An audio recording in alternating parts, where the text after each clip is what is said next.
There is no known evidence that Biden did anything wrong. The whole thing involved corruption in Ukraine, a corrupt prosecutor who much of the world was pressuring Ukraine to remove. Earlier this year, a Ukrainian official said there was no evidence of any wrongdoing by Joe Biden or his son, Hunter. The real issue here is the phone call, the claim that the president pressured a foreign leader to investigate a political rival, and the failure to pass the whistleblower complaint to Congress. Now, among Democrats, pressure to impeach this president is building. The top Democrat in Congress, the House Speaker Nancy Pelosi, warning the White House that refusal to hand over the whistleblower complaint could be a grave new chapter of lawlessness by the White House. This is Fox News' Shep Smith making it crystal clear that he's not buying into Trump's desperate justification for his Ukraine scandal.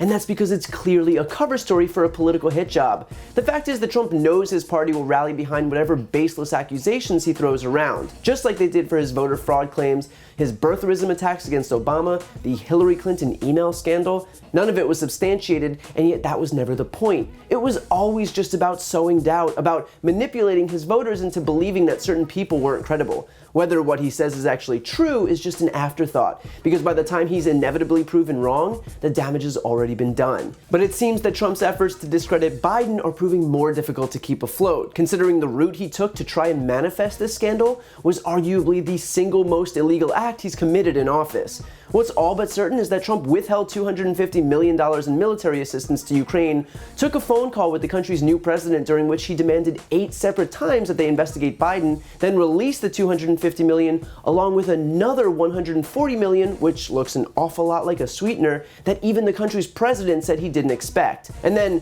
2.5 weeks later, it just so happens that a whistleblower complaint emerged, which the Intelligence Community Inspector General, a Trump appointee, confirms met the statutory definition of serious and urgent, but the complaint was buried when Trump's Director of National Intelligence claimed that, in fact, he didn't think it was, and therefore Congress wouldn't be able to view it. Of course, that move was illegal, and Congress is in the process of making sure the DNI complies with the law.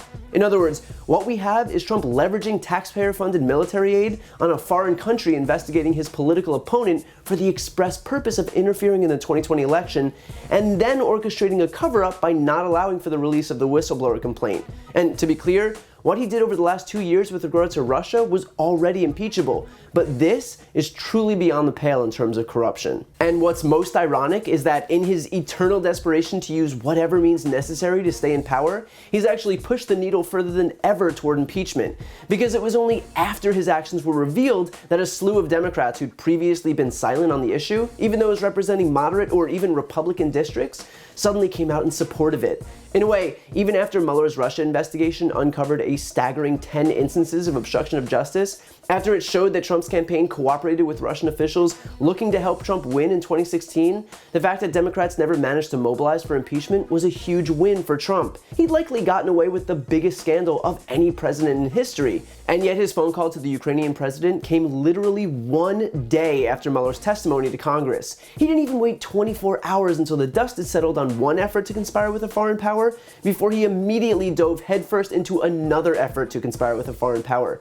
I know you're not going to believe this, but it's almost like Trump got greedy. And so now, with even Fox News turning on the president, with Democrats coming out en masse in favor of impeachment, with his own appointees finally standing up for the rule of law over their blind deference to him, Trump might have finally found the straw that broke the camel's back. I suppose there's some poetic justice in the idea that Trump was so desperate to cheat to win in the 2020 election that now he might not even make it that far.